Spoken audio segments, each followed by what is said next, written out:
Chapter 5. And there arose a great cry of the people and of their wives against their brothers the Jews. For there were some who said, We, our sons and our daughters, are many. Let us get grain, that we may eat and live. There were also some who said, We are mortgaging our fields, our vineyards, and our houses. Let us get grain, because of the famine. There were also some who said, We have borrowed money for the king's tribute, using our fields and our vineyards as collateral.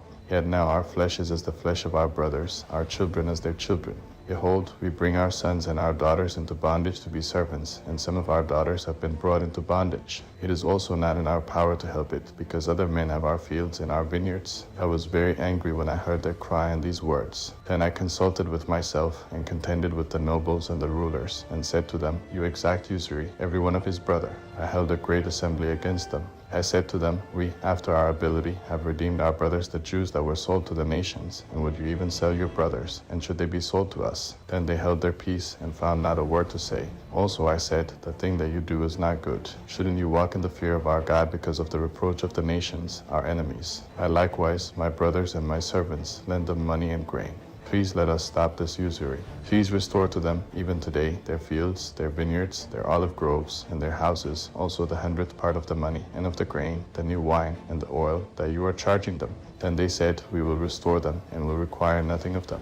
We will do so, even as you say. Then I called the priests, and took an oath of them, that they would do according to this promise. Also I shook out my lap, and said, So may God shake out every man from his house, and from his labor, that doesn't perform this promise, even may he be shaken out and emptied like this. All the assembly said, Amen, and praised Yahweh. The people did according to this promise. Moreover, from the time that I was appointed to be their governor in the land of Judah, from the 20th year even to the 32nd year of Artaxerxes the king, that is, 12 years, I and my brothers have not eaten the bread of the governor. Yet the former governors who were before me were supported by the people, and took bread and wine from them, plus 40 shekels of silver. Yes, even their servants ruled over the people. But I didn't do so, because of the fear of God. Yes, I also continued in the work of this wall. We didn't buy any land. All my servants were gathered there to the work. Moreover, there were at my table, of the Jews and the rulers, 150 men, in addition to those who came to us from among the nations that were around us. Now that which was prepared for one day was 1 ox and 6 choice sheep. Also fowls were prepared for me, and once in 10 days a store of all sorts of wine.